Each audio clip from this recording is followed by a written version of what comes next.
Well, good evening, everyone, and welcome to the Larry Parks Show. I'm Larry Parks, and tonight we're so very pleased and honored to have as a guest C.Powell. Chris is the managing editor of the Journal-Inquirer, a daily newspaper in Manchester, Connecticut, and secretary-treasurer of the Gold Antitrust Action Committee, sometimes referred to as GATA. Together with Bill Murphy, Chris co-founded GATA in 1999 to expose the rigging of the gold market by Western central banks and their investment bank agents. He writes a political column published in newspapers throughout Connecticut and the Providence Journal in Rhode Island. He also edits the GATA Dispatch, that organization's daily electronic newsletter. Chris, thank you so very much for taking the time to come on the show. I'm delighted to be here, It's a Larry. great honor. Why don't you tell our viewers a little bit about GATA before we get started? Well, we were founded out of suspicions that the gold market was being rigged. Our chairman, Bill Murphy, is a former futures trader. He began an internet site, lemetropolecafe.com, back in late 1998, covering the gold and silver markets in large part. And he began to notice some very strange activity. It seemed like the gold price and the silver price were getting pounded down by the same parties every time a critical price level was reached. I bumped into his internet site. I realized that what he was observing was very likely against antitrust law, with which I had some familiarity, and I told him that instead of just complaining about it, somebody ought to do something about it, and if somebody wanted to start a committee to try to get some lawyers to sue the bastards, I would contribute $500. And he thought that was a good idea, and so we incorporated GATA in Delaware in January 1999. And within a couple of years of collecting documents and looking things up in history, we began to realize that this was not your typical price-fixing scheme by private companies. This was basically government policy that was being carried out secretly through intermediaries. Government policy just in America, or government policy all over the world? Well, I'd say it's certainly government policy in the Western world. You know, it used to be out in the open. The London gold pool was a coordinated scheme of gold price control that was done in the open, masterminded by the United States, the United Kingdom, and I guess 6 or so of its allies in Western Europe, operated throughout the 1960s to control the gold price through the coordinated disordering of Western central bank gold reserves. But it collapsed in March 1968 because they were running out of gold, trying to hold the price at $35 an ounce when inflation was exploding in the world and there was just too much offtake for them. So Western central bank and government price control of gold is an old story. It's just it used to be done honestly in the open. Now it's done surreptitiously through intermediaries. Now that business with the London gold pool, that was really in connection with the Bretton Woods agreements. And tell our viewers about that. Yeah, well, the Bretton Woods agreements back in 1944 basically made the U.S. dollar the world reserve currency and fixed the U.S. dollar gold price. But eventually the United States government realized that it didn't have to keep the dollar good as gold if people just pretended that it was good as gold, and it kept issuing more and more dollars, which began flooding the world, and the imbalance between the amount of dollars in the world and the amount of gold in the world finally broke the London gold pool in March 1968. And that was at a time when it was still a felony for Americans to own gold. Yes. But really this had to do with the fact that foreign governments and foreign central banks could redeem. And so, I think what I hear you saying is that they had it in their minds, and they actually did attempt to fix the price of gold at that time by coordinating buying and selling. Yeah, and it was done in the open. And I would maintain if they want to do it in the open today, well, go ahead, but at least let the world know that you're rigging the market. People don't realize, Larry, but the United States government is specifically authorized by the Gold Reserve Act of 1934, as amended through the 1970s, to rig not only the gold market in secret, but as the act has been amended in the 1970s, the United States government, the Treasury Department, through its Exchange Stabilization Fund, is now authorized to trade secretly and rig any market at all. It's an amazing totalitarian power, but if you look at the U.S. Treasury Department's internet site and look for the page about the Exchange Stabilization Fund, you'll find that the government is fully authorized to rig every market in secret. And in fact, just a couple of weeks ago, some documents that are on file with the U.S. Commodity Futures Trading Commission came out. One is a filing by the CME Group, which is the operator of the major futures exchanges in the United States. It disclosed that the CME Group is offering volume discounts to central banks for trading in futures on the U.S. exchanges. This is unprecedented. It's news. The central banks are trading secretly in the U.S. futures markets, but you can't get the press to report this. And then the 10K statement of the CME Group that was filed this year with the Securities and Exchange Commission disclosed that among the CME Group's customers are central banks and governments. So to me, this is an explosive story. This is a confirmation in documents with the U.S. government that are on the CFTC's internet site that central banks are now surreptitiously trading in all the major futures markets, which is to say now there are no markets at all. This is central bank price rigging of every financial instrument and every commodity, but you can't get it reported. It's kind of scary, you know, in a way. This has to do, in my mind, with wealth transfer from ordinary people to the banking systems.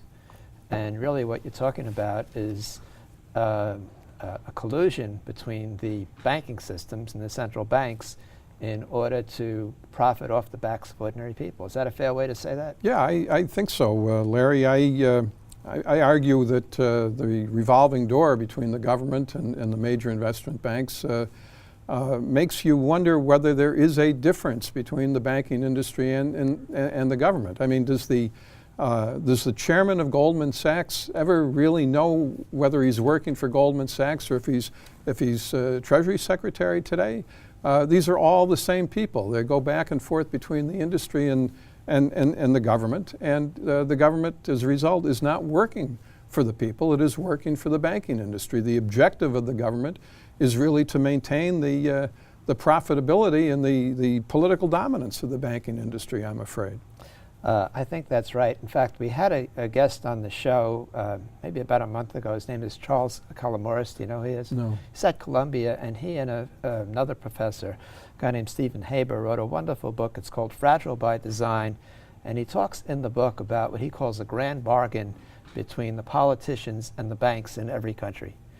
And I had said to him that if I had to title that book, I'd call it Dishonest by Design, and I'd call that cooperation between the banks and the politicians a giant criminal conspiracy. Does that ring right to Yeah, I think it's fair. Morally, I think it's repugnant, Larry. But the more my organization looked into this market rigging scheme in gold, the more we realized that this is just history. Manifestations of this conflict between the producing class and the financial class have been going on throughout history. We've just stumbled on to another one here, and I hope we someday can get the producing class to understand how it is being abused by the financial class and get our free markets back. We can talk more about that, but first tell our viewers, in your view, why do central banks bother with gold? I mean, let me just add something to that. Officially, they've gotten gold out of the monetary structure. So they modified the IMF Articles of Agreement in 1978 to prohibit member countries from linking their currencies to gold and only to gold. So now that it's out of the monetary system, why are they doing all this manipulation? Because gold is, and they know it is, money. It remains money. Maybe here in the United States we've forgotten all about it, but certainly in India, Asia, Middle East, those people know that it's money and they treat it as money, and it is always susceptible to be treated as money again. Since it is money, and potentially it is money for more people, it is a competitive currency. It competes with the currencies issued by central banks. Further, the academic literature that's available, including a long paper that was co-written by Larry Summers, who became Treasury Secretary after he wrote this paper while he was economics professor at Harvard. The academic literature shows that there is a long relationship between the gold price and the value of currencies and interest rates. Typically, there's an inverse relationship between real interest rates and the gold price. Governments want interest rates to be low. They want bond prices to be high. The academic literature says, well, you need a low gold price for the interest rates to be low, or a high gold price rather, if interest rates are going to be low against a market price. Gold really is a determinant, Larry, of currency values and government bond prices. That's why central banks hate gold, because it's a restraint on their power. If people can escape to gold as a better currency, then the central bank currencies will not be in demand. Interest rates will rise, government currency values will fall, central bank power will decline. This is a conflict over power. Gold is potentially the people's currency. Central banks, governments don't want that. Central banks and governments want to be able to control all prices in the economy. Well said. The way we explain it on this program, we talk about wealth transfer. And we see the wealth transfer going from ordinary people who produce things to the commercial banks, to private banks. And from our point of view, we see that gold really stands in the way. And so banks, when they leverage up, they make a lot more money. With gold as money, they can't leverage up. Would you buy into that? Yeah, definitely. I mean, gold's virtue is the restraint it puts on the financial system. The idea about gold is that, well, it is finite. It is much more finite than government currency.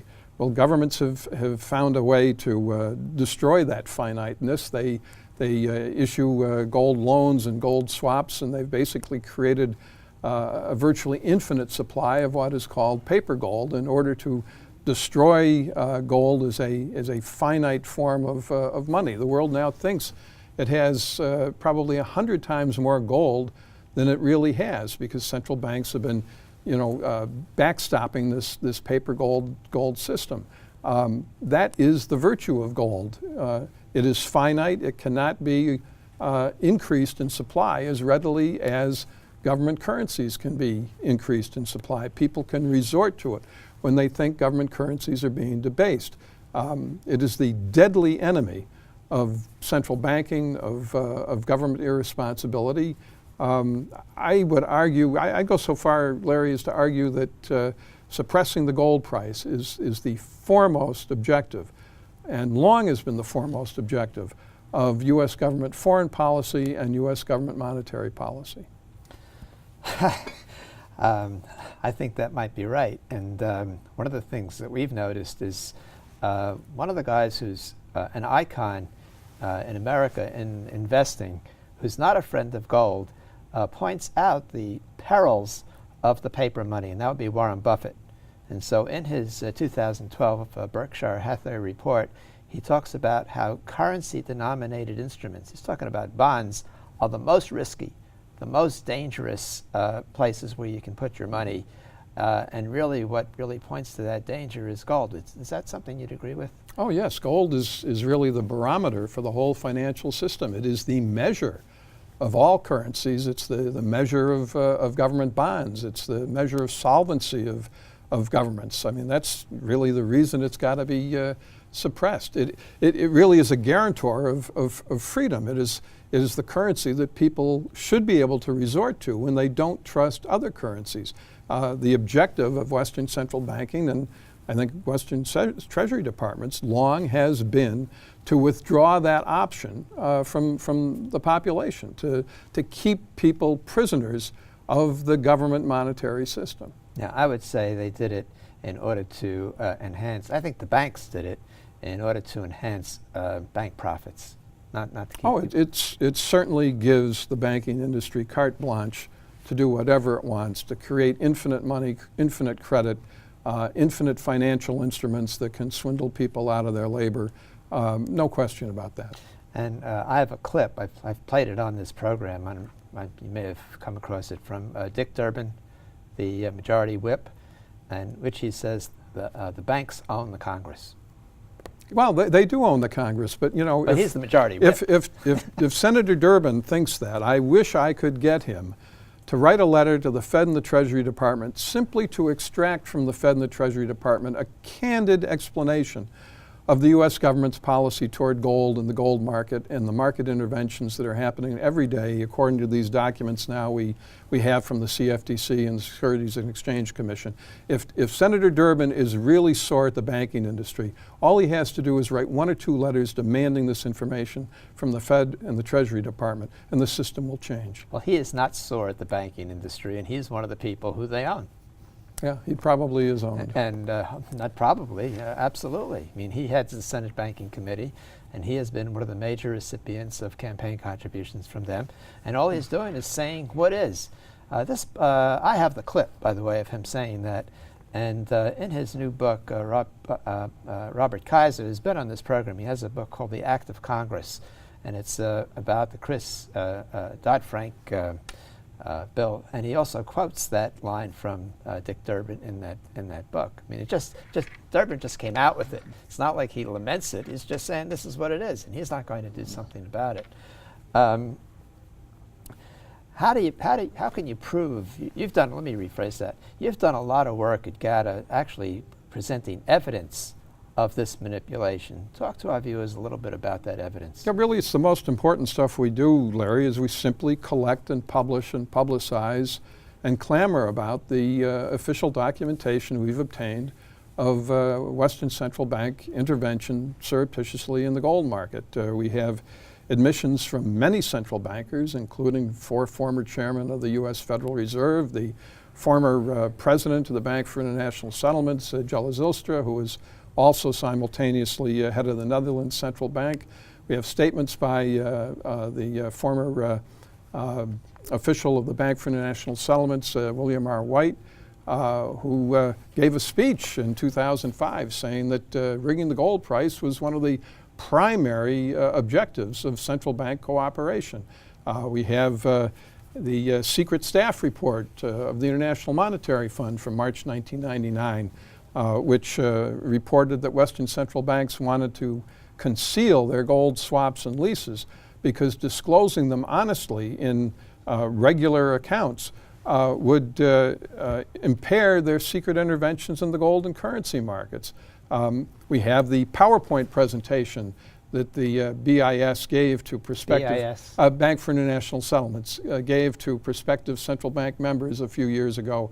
It advertised its services. Among the services being advertised to potential members by the Bank for International Settlements was secret intervention in the gold market. We have their PowerPoint presentation on our internet site. Tell our viewers the internet site so they can go. Oh, it's gata.org. And if you go into the left column of the internet site, you'll find a section called the Basics, which has a summary of the gold price suppression scheme and its purposes. And then you'll see another section called Documentation, which is where we have kept all these government documents and interviews and records from lawsuits which confirm that Western central banks are rigging the gold market every day.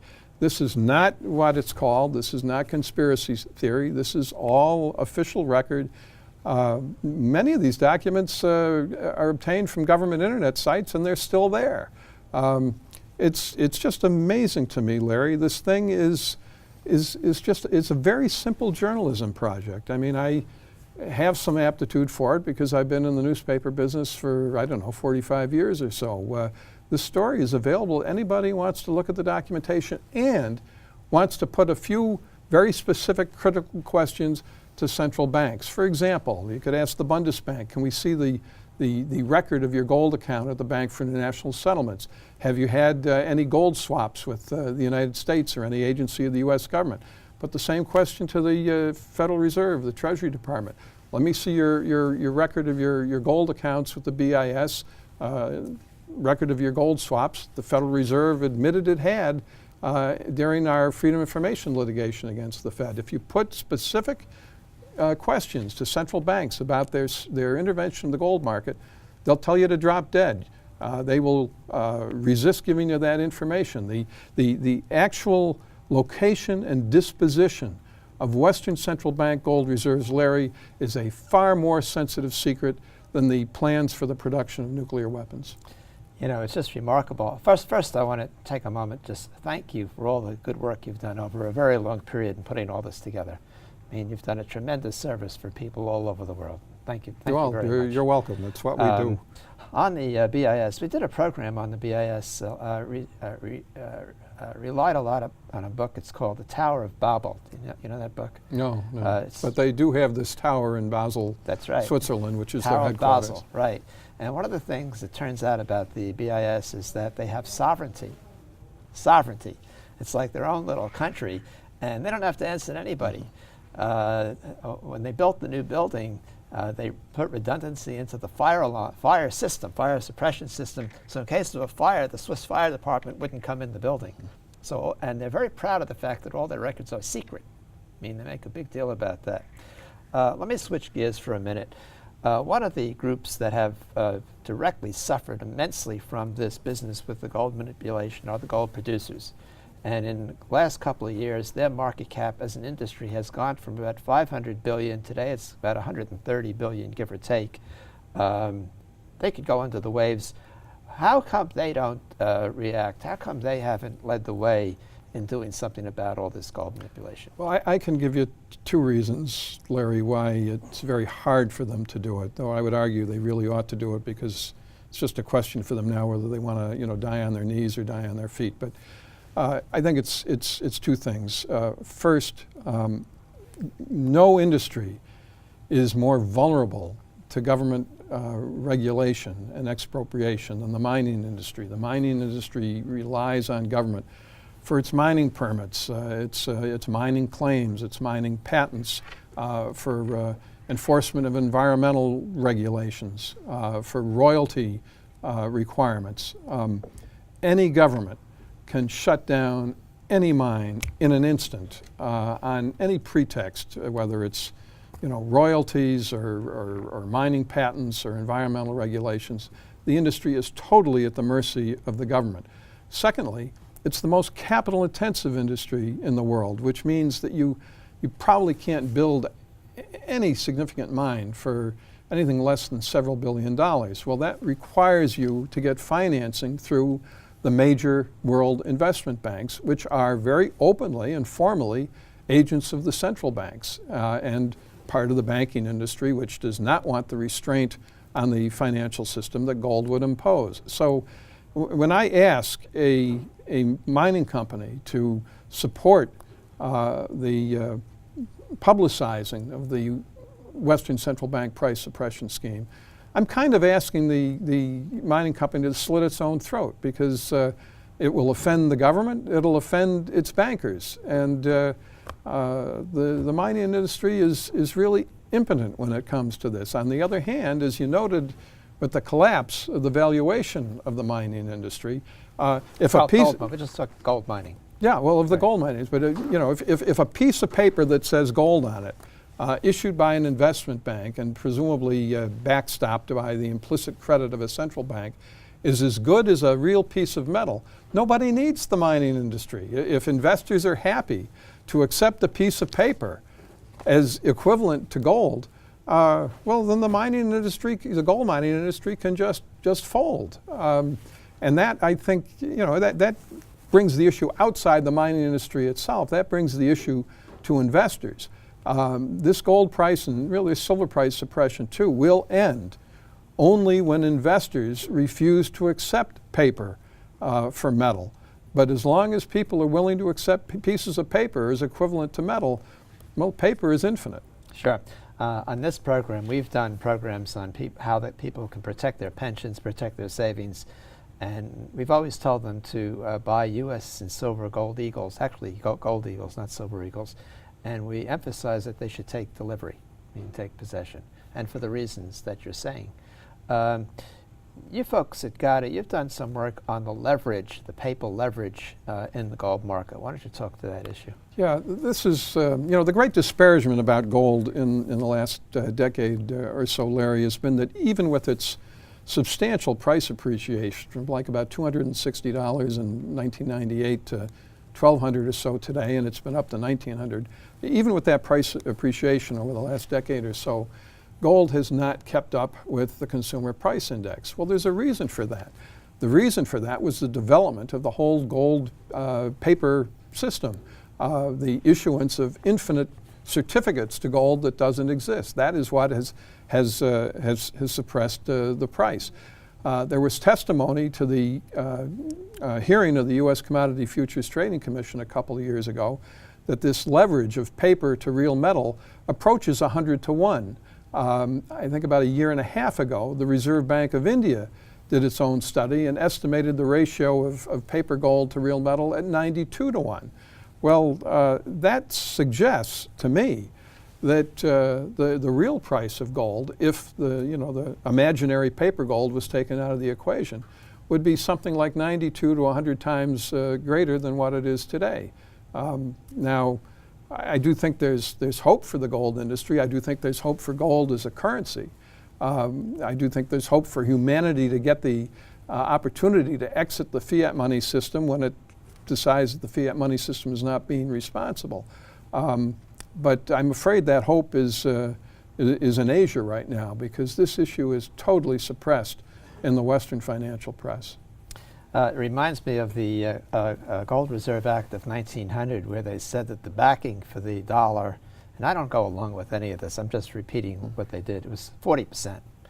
And now you're talking about, it's not even backing for not even the dollar, but really for stuff that promises gold. You're saying that there's not even 1% gold behind it. Well, it's a fraction of the paper gold out there. We don't know exactly. I mean, we're just comparing the trading volumes on the futures exchanges. We're noting what the experts told the CFTC, what the Reserve Bank of India said, but the ratio of real metal to paper claims on gold is enormously wide. It's probably 50, 60, 70 to 1. Eventually, Asia is going to pull the plug on this. Asia is developing its own gold exchanges right now. The Russian, China in particular. Yes, China in particular. A Russian central banker back in 2004 gave a speech at the London Bullion Market Association meeting at the Kapinski Hotel in Moscow. The only words in English he spoke were Gold Antitrust Action Committee. We finally got a hold of his speech. He was telling the London bankers that Russia was on to them, that they knew that the Western central banks were suppressing the gold price, and this was against the interest of Russia as a commodity-producing country. The government-controlled press in China for years has been full of commentaries about gold price suppression by Western central banks. Asia knows about this. It can get into the press in China. We've posted many reports from the Chinese media about Western gold price suppression on our internet site. It simply cannot be reported in the West. Unbelievable. You know, one of the big losers, I want you to talk to this on this gold suppression, has been the continent of Africa, and particularly Republic of South Africa, and particularly the so-called highly indebted poor countries, where gold is an important part. How come these countries, which are sovereign and theoretically could bring cases or whatever, how come they haven't complained about this gold suppression? Larry, I think it's the treason of the central bankers. A lot of the central banks in these developing commodity-producing countries come out of the International Monetary Fund. The International Monetary Fund is an agent of Western imperialism. I mean, this whole gold price suppression scheme is the primary mechanism of imperialism today. This is the treason of the central bankers. The treason is most extreme, as you suggest, in countries like South Africa. I was in Suriname in February trying to explain this to people. The Suriname central bank chief is a former IMF official. Well, I was trying to make trouble for him down there. Suriname is a big gold producing country. The IMF wants to demonetize gold and keep the gold price down. And the Western central banks control, I guess, the appointment of the central bankers in the developing countries. But, you know, my group has made this point in South Africa many times. You had a conference down there, I yes, remember. we did. And I cannot understand for the life of me why South Africa has not risen up as one to fight and complain about the Western gold price suppression scheme. That country's mining industry has been declining steadily. That country is the key to saving all of Africa. If South Africa can't be saved, then Africa is going to go down the toilet. But if South Africa, which can be an industrial country, has the industrial infrastructure, can be saved and can get a fair market price for its production, then Africa can be saved. But will it? I don't know. It certainly is not going to be saved. Africa will not be saved if Africa will not stand up for Africa. It's certainly within their power, and one wonders why they haven't, taken that power. Larry, I think the people at the Reserve Bank of South Africa are looking to retire in Mayfair in London. I remember just maybe 10 years ago, in South Africa, they employed something like 400,000 people in mining. Today, it's about 100,000. I'm talking about gold mining. And every one of those miners supported 10 people. So in the event, that you had, say, $5,000, $10,000, $15,000 gold, turn the whole country around. South Africa, Suriname, Mexico, Ghana are all rich countries insisting on being poor. Incredible. Chris, this has been fascinating, and I have a lot more stuff. You're going to have to come back, but we've run out of time. Thank you.